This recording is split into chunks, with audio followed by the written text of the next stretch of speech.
Imagine our world expanding to a base on the moon, or an internet that comes from space. It all might come sooner than you think. The biggest thing keeping humans from invading space is the cost of rockets. Liftoff. Historically, getting to orbit has been pricey, somewhere between $100 million and $300 million a pop. And that's kept the pace of launches stuck at only around 100 per year. But if you look not so far into the future, there are signs that number will go up. Way up. SpaceX proved that companies can get to space on the cheap and also come back home. They've brought the cost of launch down from hundreds of millions to tens of millions. In the process, they've ignited a 21st century rocket revolution. And now about 10 startups are chasing them to space. The leader is Rocket Lab, a company that launched for the first time this May from the coast of New Zealand, with a rocket forged from carbon fiber and powered by 3D printed engines. They hope to fill their small rockets with tiny satellites and charge customers around $5 million for on-demand access to space.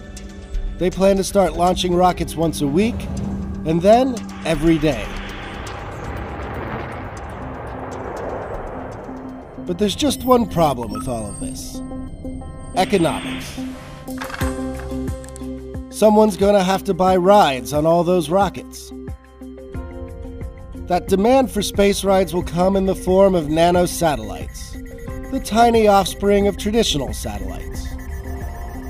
Companies like Google, SpaceX, Samsung, and others have big plans to send thousands of these cubes into space to beam internet back to the entire planet. These small spaceships would form massive constellations that encircle the globe with at least 3 times more satellites than humanity has launched in its entire history. And it will take a lot of rockets to get them there. There's also buzz of a private moon base that would cost around $5 billion. That's a hefty sum. But if you happen to be one of the richest men in the world and own a rocket company, it probably won't bankrupt you. And getting all that stuff to the moon? Then we're talking even more rockets. Right now, the supply and demand of space are stuck in a bit of a stalemate. A staring contest to see which will move first. But the cost of launch is dropping, and fast. When the demand curve and the supply curve meet, 100 launches a year will become 365. A launch every day, and maybe more. That's when we'll become a truly spacefaring species. And it may happen sooner than you think.